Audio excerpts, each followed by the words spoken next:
Hi, this is the making of Zwamman. Parts of it were developed over 20 years ago, so this will contain a lot of tangents, some of my narrow views on the Dutch game industry, footage of 2 unreleased Game Boy Advance demos, and loads and loads of pun explanations. Okay, first pun. Zwamman with an E is Dutch for talking a lot of nonsense. And Zwam means toadstool, so Zwamman is basically toadstool man, and a lot of nonsense at the same time. So that's why the main character is looking for a toadstool in a forest. It didn't start with the name though. It started with a tree that looked like a scary woman.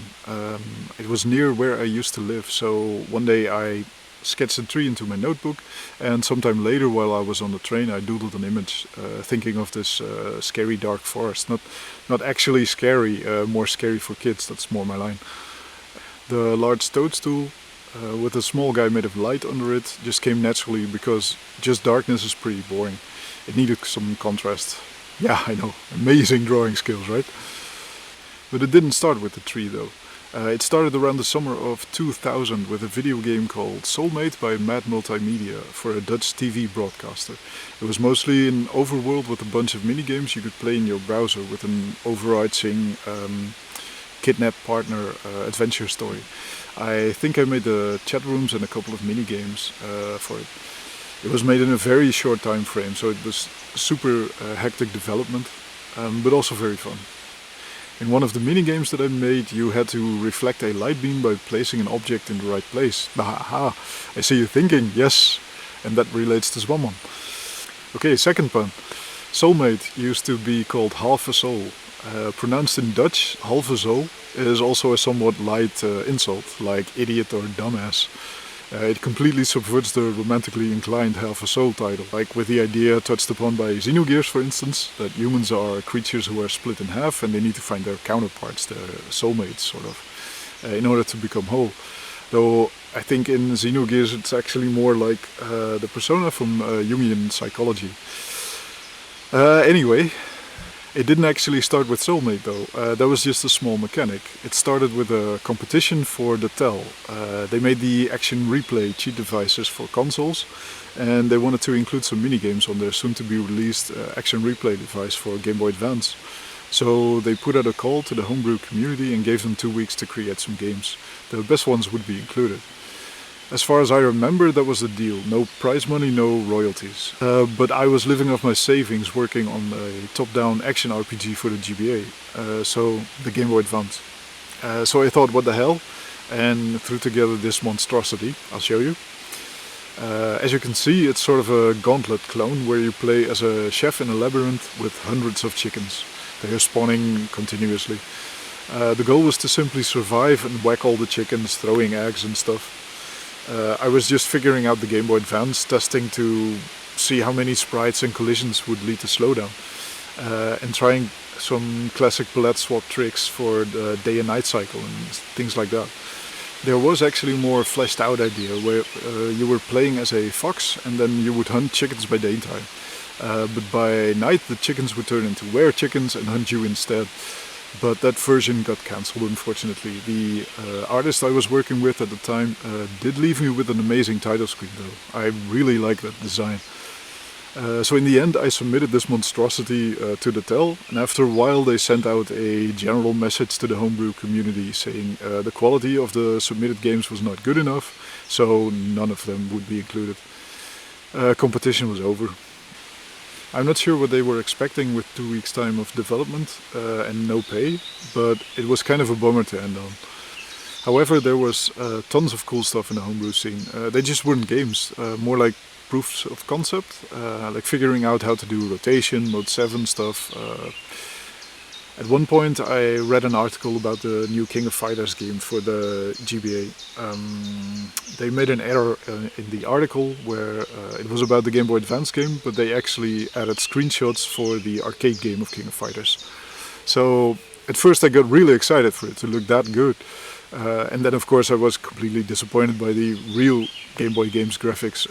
Not that those are bad or anyway, but it's not the arcade game, right? So after that, after a while, I started wondering, like, could those graphics actually be achieved on the Game Boy Advance? So I made a tiny demo of Arcade Blue Mary on walking around on the Game Boy Advance, and here it is. The problem is that this eats cartridge space, so a full game with these graphics highly unlikely. So anyway, the Chicken Gauntlet game did help me get a job working on a bunch of Tomb Raider games and Deus Ex 3. So as long as you have something that you can show to others, those 2 weeks can be very useful. But wait, this was a really long tangent. How does this relate to Zwamman?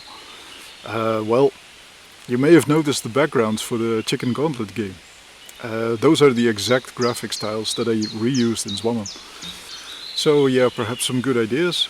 Make sure you can show the things you make to others and reuse stuff where you can. You only have one life and no continues, right? So your time and effort is valuable. But it didn't start with the backgrounds though. It started around 2007 with a competition for the Clini Clowns organized by the NLGD, a sort of a Dutch game developer association, but not really.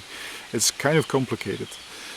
So I came from Mad Multimedia, and through my Game Boy Advance demo and this automatic conversion of code variables to a graphical user interface that I made sometime along the way, I started working as a programmer at Nixon Software. It was a small industry, right? Like basically a handful of studios. And apparently some random non-developers decided to represent the industry and ask the government for subsidies. To be fair, there was a meeting between them and a bunch of studio heads, and apparently the studios agreed that no, the money's better spent elsewhere.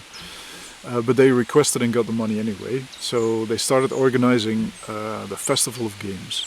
That was basically a Dutch version of GDC with lots of talks and panels about game development related things. They invited pretty impressive guests like Ralph Baer and Toru Iwatani, and they held this competition where games were created for the Clini Clowns. They're an organization that tries to cheer up children in hospitals, you know, terminally ill patients, things like that. So it's a really good cause. Also, they offered 20k to the winner, so I selflessly threw my hat in the ring. So that all sounds good, but there were a couple of issues. The entry fee was a couple of $100, which is normal for GDC, but the Dutch games industry was very small, right? So yeah, there was some socializing at the keynote, but most of the established developers were not that interested in the talks. I went to all the talks and panels I had time for, but found that either the speaker left after seeing the audience of about, well, maybe 3 people, or they decided to just sit down in a restaurant and talk one-on-one with me. So there was a lot of hot air marketing speak and very little substance. And adding to that, the games submitted for the competition were added to an online store that they were running on the side. This was when things like Congregate and exclusivity deals were still a thing, so if your game was public you could kiss those kinds of deals goodbye. So the NLGD never mentioned this to the developers, and you know, there were these student teams working hard and now basically being exploited, using government funds for personal profit. So at the main event I got pretty mad at the organizer and had my game pulled from the top 3. And that game was the first version of Zwamman. Okay, yes, this is the actual start. But before I continue, some of the government money did eventually get used to fund development of some games. You know, like Reus, you probably would call it, by Abbey Games, or Ridiculous Fishing by Vlambeer. So that's pretty cool. Third pun. Vlambeer in Dutch not only translates to flame bear, it's also the word for the flame polishing thing they do in food in fancy restaurants. Alright, so this is a start. Let's begin with inspirations. Zwamman is a single screen puzzle game, and I grew up in the 80s and single screen games were pretty common back then. Probably because a scrolling screen was usually very slow and choppy and could really affect the gameplay. So you get games like Space Invaders, Pac-Man, Adventure for the Atari, Manic Miner, Robotron, things like that. Or, you know, Donkey Kong or the first Mario Bros. Or Zelda, for example. Some of those are flick screen games, yes, but all of them are games without a moving camera. And that's not always great. There's a flick screen Super Mario Bros. Special for the PC-88, for example, so you can sort of imagine how that goes. But an advantage of single screen games is that it's a contained view, so that means the player can see everything that's going on in one view, making it feel more like a controlled experience for the player. And when I was growing up around that time, my friend had an MSX home computer with a single screen puzzle game called Eggerland, and we'd be trying to crack that together. Eggerland was made by HAL Laboratory, who also made Kirby and Smash Bros. And they later released a bunch of sequels and spin-offs, and it eventually became the Adventure of Lolo series. So Eggerland and Lolo had a very big influence on me as a kid. The MSX computer specification is something that Microsoft and ASCII cooked up, and the hardware was developed by companies like Sharp and Sony, among others. So yeah, Microsoft and Sony working together on a computer that had games like Metal Gear, Castlevania and more of those. Anyway, in Europe there was no real video game crash. Home computers like the Commodore, Spectrum and MSX were very popular. I think this is because computers were becoming basically an unavoidable thing, and parents wanted their kids to learn more about them. This is mostly an impression that I have though. I was very young back then. But out of those kids with their home computers grew the demo scene, and that's literally a bunch of teens trying to figure out how to make stuff on these machines. Demos were not game demos, but more like tech demos, and usually ended up being kind of like music videos, pushing the hardware. They were always trying to one-up each other, and a lot of those demo groups turned into European game studios. Nixies and DICE are good examples of that. It's very impressive stuff, especially if you're into the tech, but the game design wasn't really represented in these demo groups, resulting in some games with a somewhat typical European feel.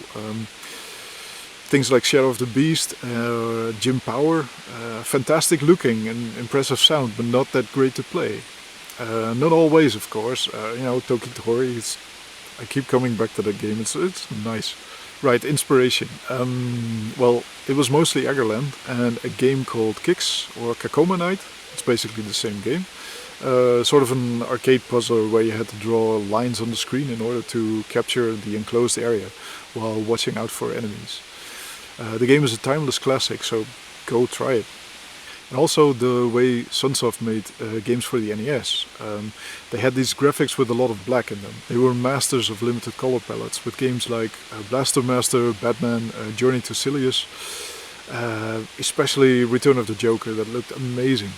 It's an art style that makes things appear out of darkness, and it's a fun mechanic to uncover things in the dark. It's mysterious.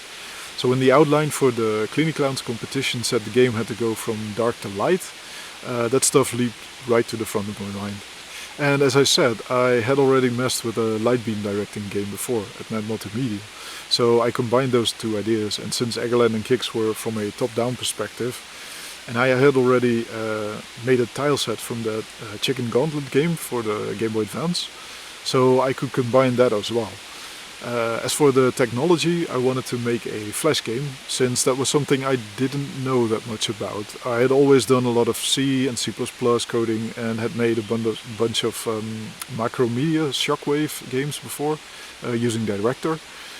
But I heard good things about Flash, so I decided to try that out as well. Game design wise, at first I was thinking more along the lines of Kicks, where you had to enclose enemies with light beams somehow. But that seemed more stressful and frustrating gameplay in my mind.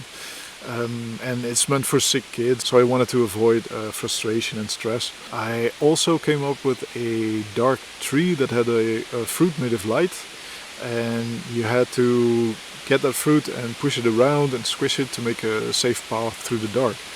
You'd be able to push the fruit through grates, and then you had to walk around a long way yourself. So I started to implement that somewhat, but it quickly felt like too much work for a very, very limited time frame. So I ended up with the rotatable reflecting beams and made all the objects static crystals in the dark, which the player could then uncover, the mystery part. So that way the player had to basically reverse engineer the puzzle.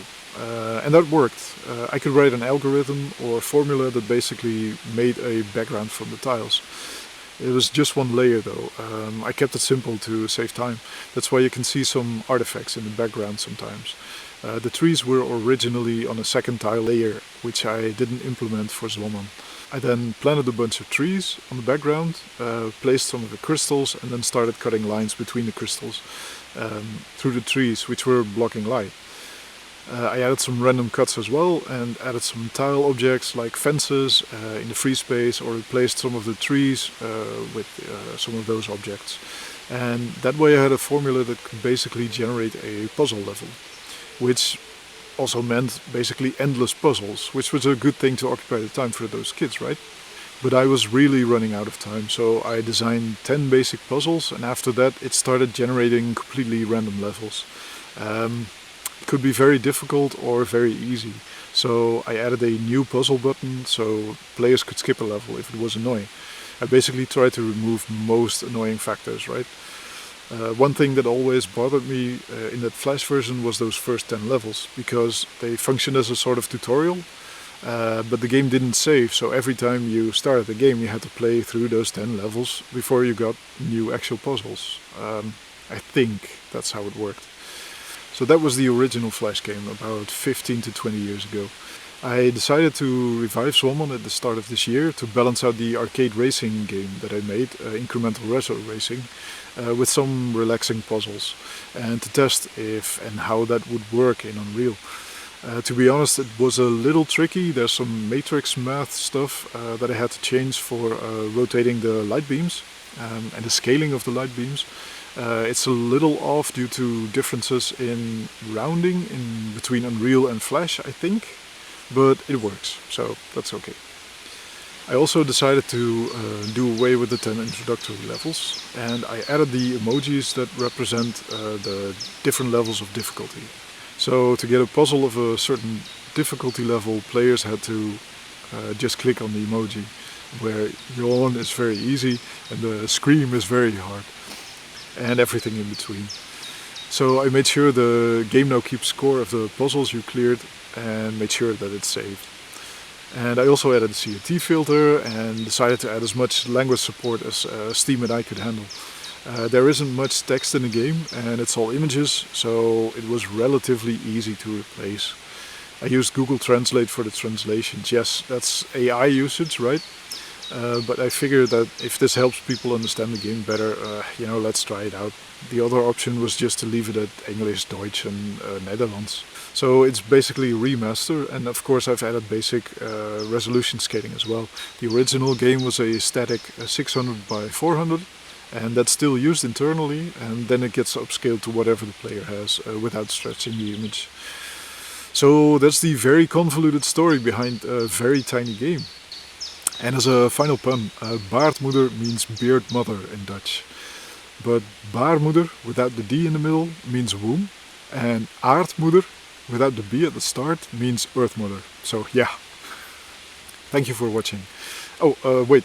Since Steam Next Fest is going on, if you leave a review of either Zwamman or my other game Incremental Retro Racing, and let me know, I'll send you the ROM for the Blue Mary Gameboy Advance demo. It's really nothing special, it's all that you saw in the video, but it works on real hardware with a flash card. Doesn't matter if your review is positive or negative, just be honest, I'm completely okay with that. And you know what, if I get 500 wishlist extra, then I'll make the Chicken Gauntlet Game Boy Advance demo publicly available. It's very short and it plays like crap, but hey, it's another unreleased GBA ROM, right? Thank you.